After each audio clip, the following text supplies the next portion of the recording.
Hey y'all, it's Adair. Let's talk barbell. What is a barbell?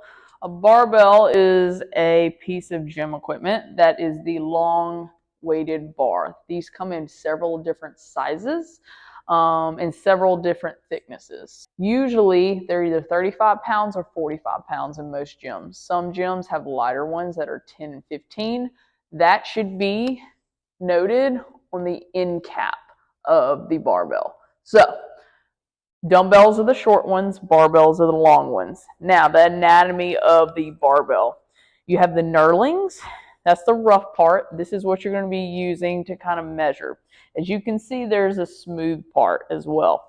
So, using that and centering yourself is one of the biggest cues I like to tell my people. There's a couple lines here on the outside.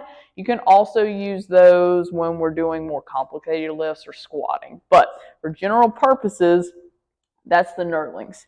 The weights are called bumpers. Why? Because they bump the ground. Okay? The part that the weight slides on, this is called the collar. So once we get our weight on, we want to grab some clips. There's a bunch of different kinds of clips.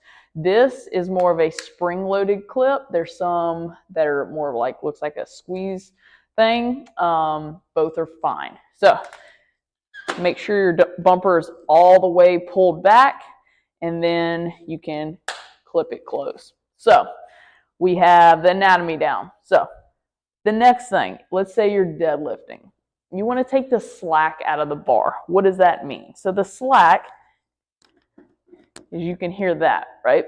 So taking the slack out, this barbell is supposed to have some movement in there. So when we go to deadlift, if I take the slack out, I'm slightly pulling up on that bar without lifting here. So on the side, it would look like I'm more locked in versus here.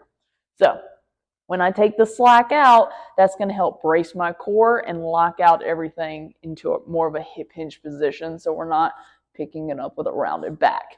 So whether we are deadlifting, whether we are squatting, whatever we're doing, using this for a landmine, always approaching the bar and making sure your weight's even, getting your hands even, making sure we're not cockeyed to the side or anything like that, and making sure we are clipped. Let me know if you have any questions.